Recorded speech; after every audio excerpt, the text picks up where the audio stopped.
I now give the floor to our first speaker for this press conference, Ma'am 𝐂𝐐𝐬. She, as I will repeat the topic again, she will comment on the biased nature of CRPF and BSF at SAIBOL, on the handling between women folk in the valley and the hills. The floor is yours, ma'am. Good afternoon, ladies and gentlemen of the press, esteemed colleagues and friends.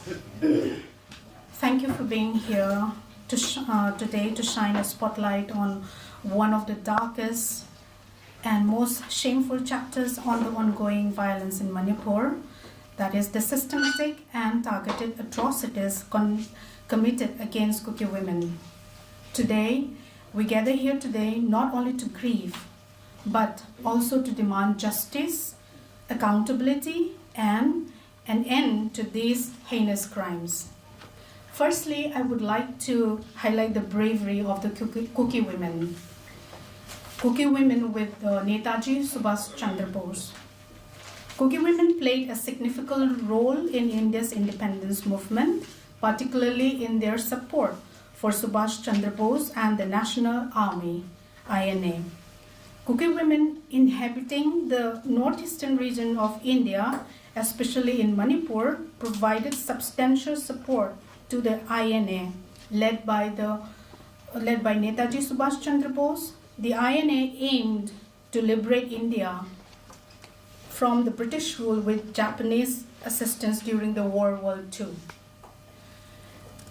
The context of violence in Manipur, we all know that the violence in Manipur began on May 3, 2023, when ethnic tensions erupted between the majority Meitei community and the minority 𝐂𝐑𝐏𝐅 tribal population.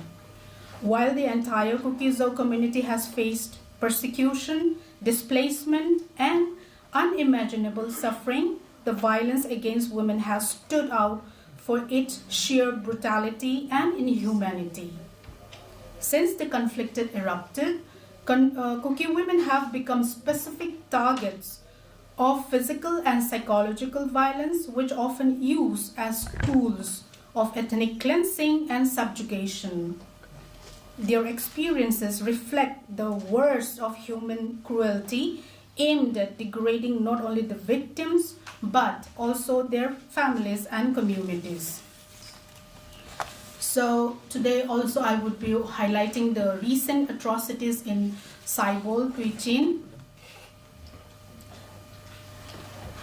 On 31st December 2024, Central Armed Forces CRPF 189 Battalion and 49 Battalion BSF deployed in New SAIBOL village, Kangpokpi district, unleashed brutal violence on 𝐂𝐑𝐏𝐅 women peacefully protesting against their biased operations, the combing operations.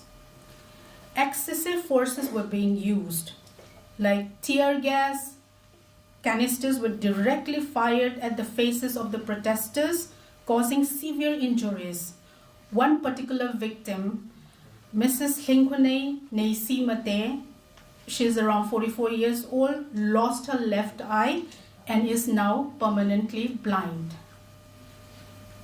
Several women were dragged into the surrounding jungle, physically assaulted and molested by the security personnel. This is from the eyewitnesses, the people present on that day, violating their dignity and human rights. Severe injuries were there. Dozens of women suffered broken bones, internal injuries, and psychological trauma.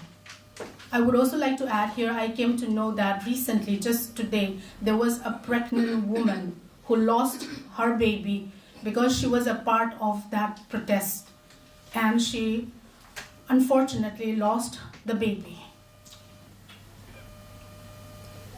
A 14-year-old girl, the victims of SAIBOL ranges from a 14-year-old girl to elderly women, highlighting the indiscriminate nature of the violence.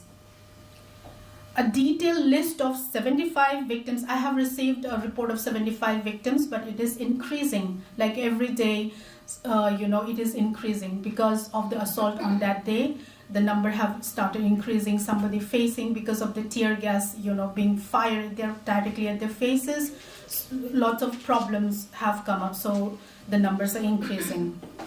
A detailed list of 75 victims have been documented with injuries ranging from head trauma to fractured limbs. Many are undergoing treatment for their injuries. Let's all remember them in our prayers. While 𝐂𝐑𝐏𝐅 women were met with violence, I would like to highlight the comparison between the Meitei protester, that is the made-up IBS protester, and the 𝐂𝐑𝐏𝐅 women. Let's give it some time.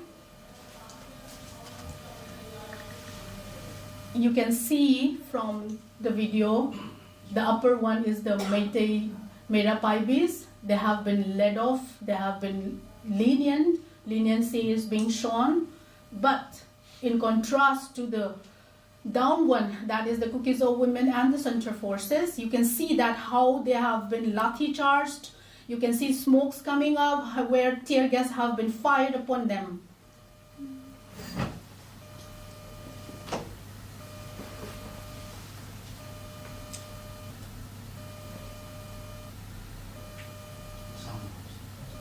I would also like to request the media team if they can.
My body cringe.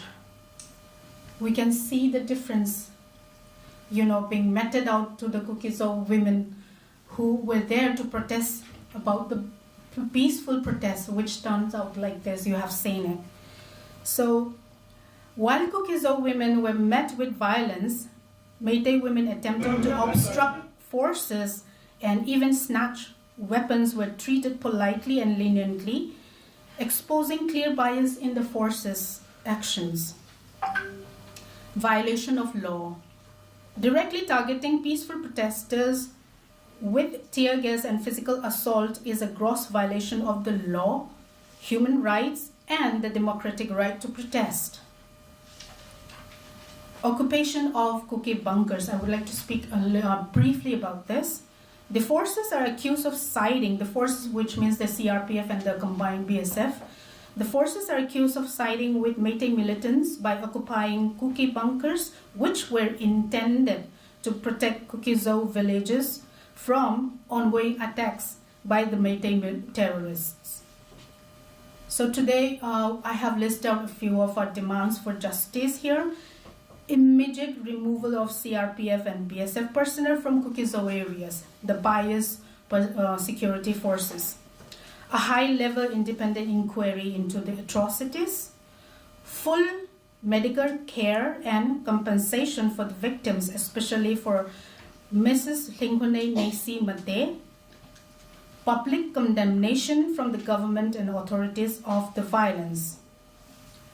The 𝐂𝐑𝐏𝐅 Women's Forum demands urgent intervention from national and international human rights bodies, the removal of bias forces, and measures to protect buffer zones and tribal communities from further violence. This briefing highlights the urgent need for accountability, justice, and protection for 𝐂𝐤𝐸 women facing unimaginable brutality.